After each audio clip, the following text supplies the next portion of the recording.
Salve, salve, meu povo. Alô, Vamos pessoal. pro segundo bloco das né? doenças Eczematosas diversas. Isso. A gente começa com líquen simples crônico. Fala aí, Isabela. Vamos lá. Então, importante no consultório, a primeira coisa, líquen simples crônico, ele vem de um quadro de prurido. Então, eu tenho um sintoma, que é o prurido, e a partir do momento que o paciente começa a se coçar, eu tenho o espessamento dessa pele e a liquenificação, que é esta placa espessada em alguma parte do corpo. Lembrando que, diferente de outros quadros onde o paciente tem uma lesão, esta lesão coça e depois eu faço uma liquenificação desta lesão inicial, dessa lesão primária. Neste quadro, que é o líquen simples crônico, a gente tem prurido, um sintoma virando uma lesão. E aí faz o diagnóstico diferencial de prurido e prurigo, que é onde a gente tem a lesão que coça. Então, quando a gente está falando de líquen simples crônico, ele pode acontecer em algumas áreas, a gente já sabe disso, couro cabeludo, membros superiores, membros inferiores, é onde a mão alcança, isso pode acontecer no genital, então vulva, escroto, é onde a mão alcança, né? Então, o que a gente tem que saber do líquen simples crônico? A gente tem que saber que é uma doença que a gente consegue tratar, mas a gente precisa de uma abordagem multiprofissional, porque ela é muito comum nos pacientes que têm transtornos psiquiátricos, transtorno de ansiedade generalizada, pacientes que são compulsivos, então a gente precisa de ansiolítico na jogada muitas vezes, para a gente conseguir tratar o sintoma que é a coceira. Os ansiolíticos, uma classe que tem bastante relevância na questão dos sintomas da pele, é a doxepina, que faz parte dos antidepressivos tricíclicos. Então, normalmente a gente usa 10 miligramas, mas fui num congresso recente, eles falaram que até 40 miligramas eles já usaram. E, de verdade, para qualquer coisa da pele que a gente vê que tem um sintoma emocional por trás de ansiedade, doxepina 10 miligramas, eu tenho excelentes respostas. Lembrando que o tratamento tópico ele é mandatório junto com o tratamento sistêmico, e o tratamento tópico ele é feito com corticoide. Alta corticoide potência, de alta potência, porque às vezes são espessas. Isso, eu preciso diminuir a espessura dessa pele. E às vezes são espessas e ceratósicas, Isso. entendeu? Então a gente precisa de corticoide de alta potência, a gente pode até fazer sob oclusão. Em alguns pacientes a gente faz corticoide oral também, terapia sistêmica, e vai desmamando devagar, porque a gente precisa bloquear o ciclo da coceira. Antihistamínicos, que são sedativos para que a pessoa consiga dormir à noite, mesmo assim ela se coça dormindo. E lembrar do diagnóstico diferencial do líquen simples crônico, que aqui entra, por exemplo, psoríase, gente. Vai entrar também o líquen amiloidótico, vai entrar também o líquen plano hipertrófico.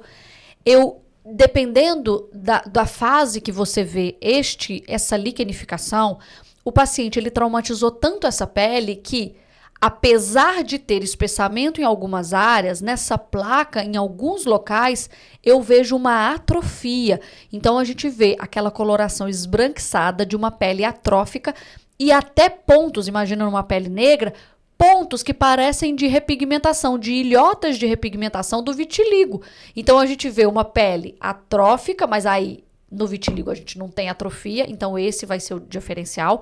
Mas aqui eu posso ter essa pele esbranquiçada, atrófica, com essas ilhas de pigmentação, que na verdade foram áreas que ainda não perdeu o pigmento, porque de tanto trauma ele fez lesão nos melanócitos. A gente chama isso daí de hipocromia pós-inflamatória, entende? Ela tende a ser muito difícil no tratamento para que a gente consiga repigmentar, né? Porque são áreas de atrofia, de fato, e áreas cicatriciais. O que a gente vai pensar é só melhorar a qualidade desta pele para que o paciente não continue escoçando. Lembrando que dentro dos diagnósticos de prurido, lembrar sempre dos pacientes que são refratários, a gente lembrar de micose fungoide, hein? Lembrar de linfoma cutâneo de células T, que são diagnósticos diferenciais quando o paciente ele evolui de uma forma atípica, combinado? Então, dentro do líquen simples crônico, a gente já falou, a gente fez de tudo, então agora a gente vai conversar sobre... Deixa eu já ver quem que é o próximo tópico, amiga. A gente vai falar... O eczema vesicular, palmo plantar. O eczema vesicular palmo plantar, ele é um diagnóstico que teoricamente, ele parece fácil. Confere, amiga. Exato, parece fácil, mas a condução dele é um desafio.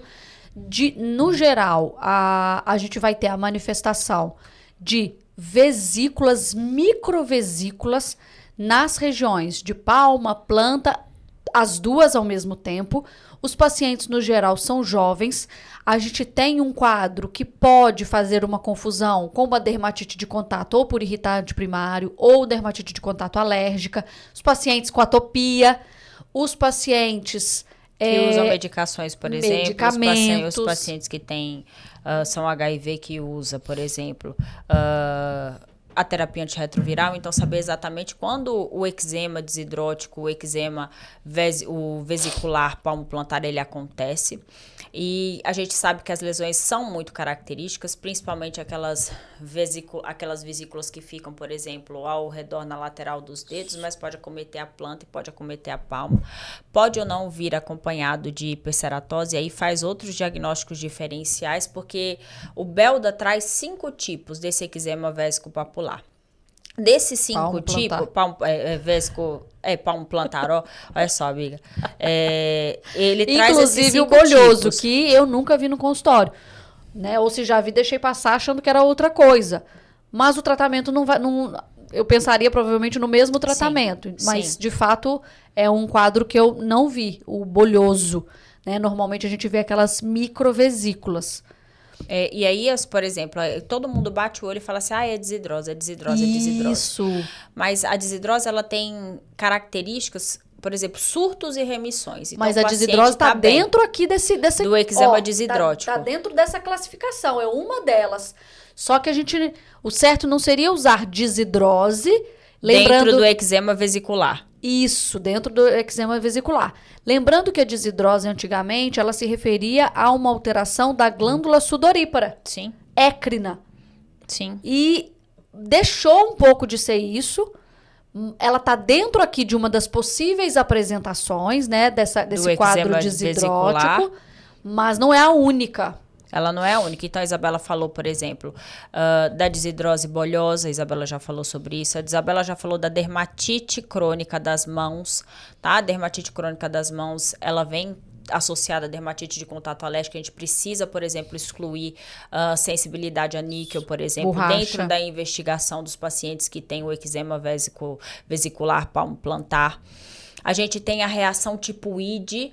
Então, isso pode acontecer quando a gente tem dermatofitose associada. Então, sempre examinar o paciente do couro cabeludo até a unha do pé. E a história, a evolução, os surtos, a recorrência, tudo isso é importante. Com toda certeza. O tratamento, Nara até comentou aqui que tem um paciente dela com um quadro desidrótico usando metotrexato. Então, é um paciente que não respondeu a outras terapias. Eu comentei com ela que eu nunca precisei usar, ou que talvez esse paciente não tenha retornado, né, para eu ver. Mas, no geral, corticoide tópico de alta potência nessas crises. E nos surtos, né? Nos surtos, corticoide de alta potência. E quando o paciente precisar, pode lançar mão de corticoide oral também. E se o paciente tem surtos frequentes, e a gente já excluiu, por exemplo, a dermatite de contato, as sensibilizações, realmente, a gente já excluiu reação tipo ID. A gente já excluiu medicação e o paciente pode precisar de corticoide sistêmico, e a gente pode usar também os poupadores de corticoide para não ficar usando corticoide por longa data, né, gente? Então, por isso, o metotrexate, né? Então, lembrar, então, só para deixar aqui bem registrado, que o eczema vesicular palmo-plantar, a desidrose é um desses eczemas, tá bom? Então, lembrar dos diagnósticos diferenciais pra gente não comer bola, né? Perfeito. Bora. A nossa última entidade aqui é a dermatose plantar juvenil. Confere? Confere, que a gente até falou antes, inclusive na live, a live completa, vale a pena vocês assistirem. Que a gente fala assim, nossa, por que, né, que ele tá ali separado? Porque pra gente parece uma atopia. O pé de uma criança atópica, pé e mão de uma criança atópica. Por quê? Porque ele se apresenta principalmente lesões descamativas, fissuradas, aquela pele fina, pele afinada. E, gente, o paciente tem dor na região da palma e da planta, entendeu? Então, assim... Muito de criança e de paciente mais jovem. Sim, né? e assim, eles têm esse histórico de dermatite Isso, atópica. de atopia. Eles têm esse histórico, gente. A mãe já Isso. traz isso pra vocês. E aí é bem na pontinha mesmo, essas Isso. fissuras que elas são bem dolorosas. Por isso que a gente estava conversando aqui, se essa dermatose plantar juvenil, se ela não poderia ser encaixada Como uma manifestação de dermatite atópica. como uma manifestação total da dermatite E atópica. ela, né, está lá E a gente vai tratar como? Né? A gente vai tratar, por exemplo, deixando o calçado, por exemplo, muito mais aconchegante, colocando algodão, por meia exemplo, de algodão. meia de algodão. Isso. Não A deixar gente essa meia ficar úmida. A gente tirar, por exemplo, sensibilizantes como borracha, a gente pode já orientar a mãe, orientar o pai. E a gente vai usar corticoide, gente. Isso, porque a gente assim, ó, vai usar corticoide. Na verdade, a gente tem esse quadro e pode ser que eu tenha associado uma dermatite de contato, alérgico ou por irritante primário, ou esta pele sensibilizada vai responder diferente a algum componente que uma pele normal não responderia anormalmente. Então a gente... por exemplo, uma borracha, evita esses materiais nessa população. Nesse contexto. Exato. E a gente pode usar, sim, os imunomoduladores como poupador de corticoide ainda mais nesses dependendo pacientes, da idade. porque a gente sabe que a gente não pode usar corticoide por muito tempo, porque a gente não quer afinar ainda mais essa pele, né? Então, a gente Mas a orientação, e normalmente esses pacientes melhoram, tá? Chega uma certa idade que esse paciente consegue, sem grandes coisas, melhorar. E aí pode ser evolução mesmo da própria atopia, Isso. né? Então, a gente fecha essa segunda parte, né, das afecções eczematosas diversas aqui no Skincast. Episódio todo gravado para vocês, vai ser disponibilizado no YouTube. E a gente se vê no próximo episódio de Skincast. Até lá, hein? Valeu. Tchau, tchau.